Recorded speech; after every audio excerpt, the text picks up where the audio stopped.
বিশ্ব সঙ্গীত অঙ্গনের জনপ্রিয় শিল্পী ডেভিড বার্ককে ঘিরে চাঞ্চল্যকর হত্যা মামলার শুনানি শুরু হয়েছে যুক্তরাষ্ট্রে। আদালতে প্রসিকিউশনের উপস্থাপিত বডি ক্যামেরার ভিডিও ও নতুন অভিযোগে মামলাটি নতুন মোড় নিয়েছে।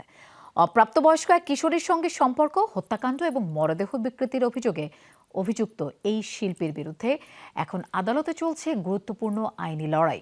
ঘনীভূত হচ্ছে রহস্য। মামলার এই প্রাথমিক শুনানি নির্ধারণ করবে পূর্ণাঙ্গ বিচার শুরু হবে কিনা। যুক্তরাষ্ট্রের লস অ্যাঞ্জেলস কাউন্টি আদালতে শুরু হয়েছে জনপ্রিয় গায়ক ডেভিড বার্কের বিরুদ্ধে বহুল আলোচিত হত্যা মামলার প্রাথমিক শুনানি। শুনানির প্রথম দিনই আদালতে একটি বডি ক্যামেরার ভিডিও উপস্থাপন করেন প্রসিকিউটররা। ভিডিওতে দেখা যায় নিখোঁজ কিশোরীর তদন্তে শেরিফের ডেপুটিদের কাছে ডিফোরভিডি দাবি করেন 13 বছর বয়সী সেলেস্টে রিভাস হার্নান্দেজের সঙ্গে মাত্র একবার সামনাসামনি দেখা হয়েছিল তার, এবং তিনি জানতেন না যে মেয়েটি অপ্রাপ্তবয়স্ক। তবে প্রসিকিউশনের দাবি, গায়কের প্রকৃত নাম ডেভিড বার্ক। ঘটনার সময় তার বয়স ছিল 18 বছর। অভিযোগ অনুযায়ী কয়েক মাস ধরেই ওই কিশোরীর সঙ্গে যৌন সম্পর্কে জড়িত ছিলেন তিনি। পরে সম্পর্কের বিষয়টি প্রকাশ করে তার ক্যারিয়ার নষ্ট করে দেওয়ার হুমকি দিলে প্রায় 14 মাস পর সেলেস্টেকে ছুরিকাঘাতে হত্যা করেন তিনি।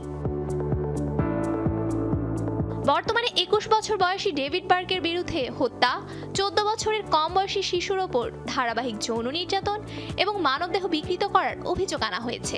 তবে আদালতে সব অভিযোগ অস্বীকার করেছেন তিনি। তার আইনজীবীর দাবি, সেলেস্টের মৃত্যুর সঙ্গে বার্কের কোনো সম্পৃক্ততা নেই। 4 দিনব্যাপী প্রাথমিক শুনানিতে থাকছে না কোনো জুরি। বিচারক শার্লেন ওলমেদো উপস্থাপিত সাক্ষ্য প্রমাণ পর্যালোচনা করে সিদ্ধান্ত নেবেন পূর্ণাঙ্গ বিচার শুরু করার মতো পর্যাপ্ত প্রমাণ রয়েছে কিনা। এই শুনানি অনেকটাই সংক্ষিপ্ত বিচার প্রক্রিয়ার আদলে পরিচালিত হচ্ছে। গ্রেফতারের পর থেকে ডেভিড বার্ক আদালতের কাছের একটি কারাগারে জামিন ছাড়াই আটক রয়েছেন। শুনানিতে কারাবন্দির পোশাকে আদালতে হাজির করা হয় তাকে। বিচারকের নির্দেশে তার হাতের হাতকড়া খুলে দেওয়া হলেও নিরাপত্তার স্বার্থে চেয়ারের সঙ্গে শিকল দিয়ে বেঁধে রাখা হয় তাকে।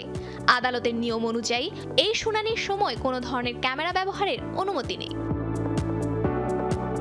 ডেভিড বার্কের বিরুদ্ধে আনা অভিযোগ আদালতে প্রমাণিত হবে কিনা সেটি এখন বড় প্রশ্ন।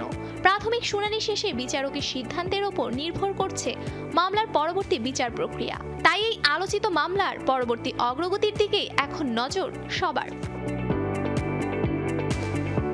Safura Afrin, showbiz tonight.